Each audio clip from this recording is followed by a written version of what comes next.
good evening and welcome back. Good news and an update on one of my previous videos, as we have here the Brexit EU withdrawal bill clears final parliamentary hurdle.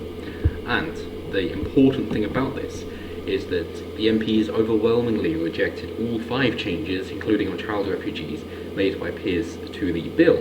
So as I mentioned last time, that the House of Lords is trying to say, yes, we see what you're trying to do to actually get Brexit done, but we're going to stop you. But back to the House of Commons, and they went, no, you're not going to stop us. We're actually going to put these through. We don't care about your recommendations and the amendments.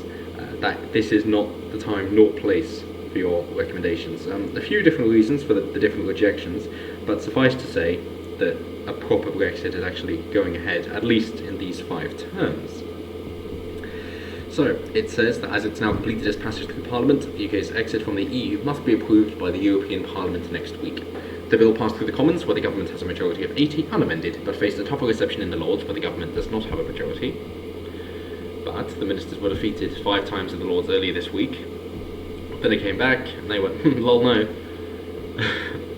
And the bill was also changed to take note of the Sewell Convention, which states that Parliament should not legislate on devolved issues without the consent of the Scottish Parliament, the Welsh Assembly, and the Stormont Assembly in Northern Ireland.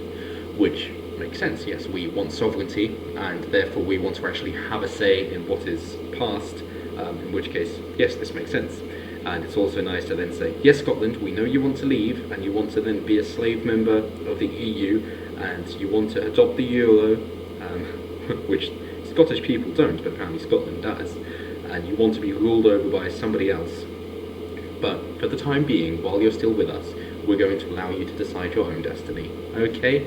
Cool. So the MPs rejected the amendment on citizens' rights.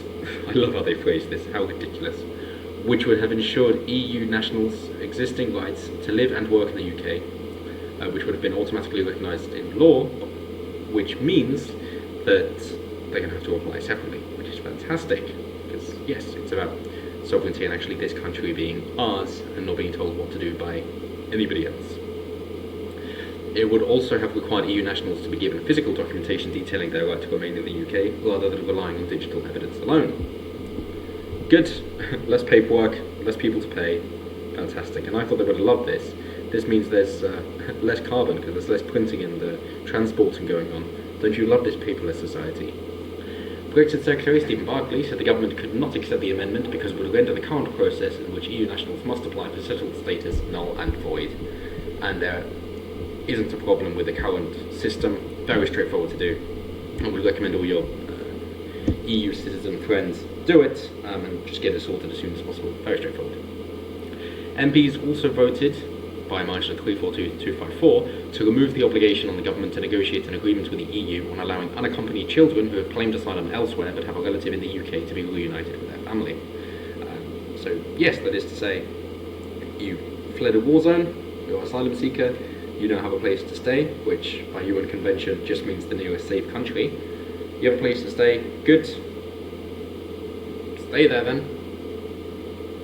Good job. Instead of then saying, oh, well, we have to take you in as well. And although you might think, oh, this sounds very nice in principle, and how is it that they're going to be so uncompassionate in saying that the children can't be united with their parents? It's like, well, yeah, but in practice, what does this actually mean? It means people coming in that you don't actually know who they're related to, you don't know how this is all going to go ahead, and you don't know how many people are going to take advantage of it, and it just isn't worthwhile. If the parents want to be with their children, then they can go arrange that. Very, very straightforward. Why were they estranged in the first place? The bill, as agreed by MPs, would only compel the government to make a statement on the issue within 2 months. Beautiful. Basically, yes, let's just agree to this, get it done, and then we'll talk about other things afterwards. But for now, Brexit. We've waited long enough. Labour peer Lord Dubs, who has been campaigning on the issue for years, said the outcome was bitterly disappointing. Anything Labour finds bitterly disappointing sounds good to me.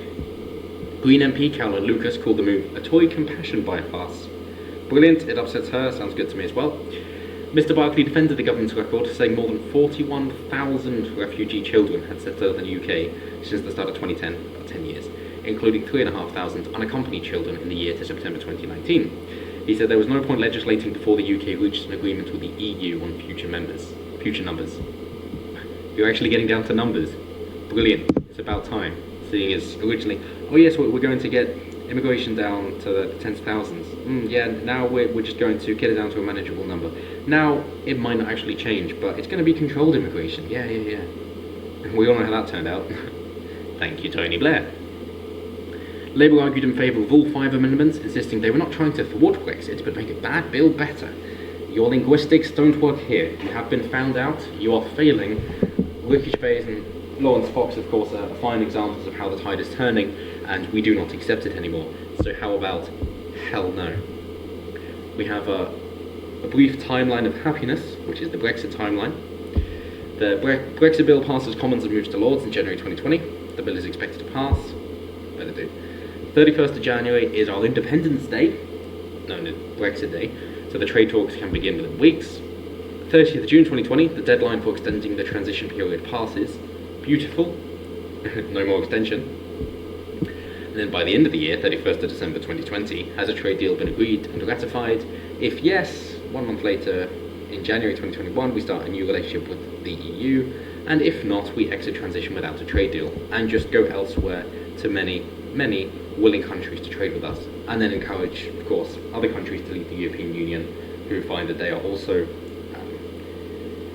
not enjoying the European Union being parasitic to them and ordering them what to do, telling them what to do and then commandeering all of their profits, essentially. Communism at its finest. Why do you think we called it the EU-SSR? But in short, it's good news that the Brexit bill hasn't been mangled by the House of Lords, so we will get something more akin to what we actually voted for and what we're actually wanting to achieve. I know we're not out of the clear yet, but nonetheless, just 9 days to go to our Independence Day, and obviously we'll be keeping you updated here on the channel, so do stick around for future updates.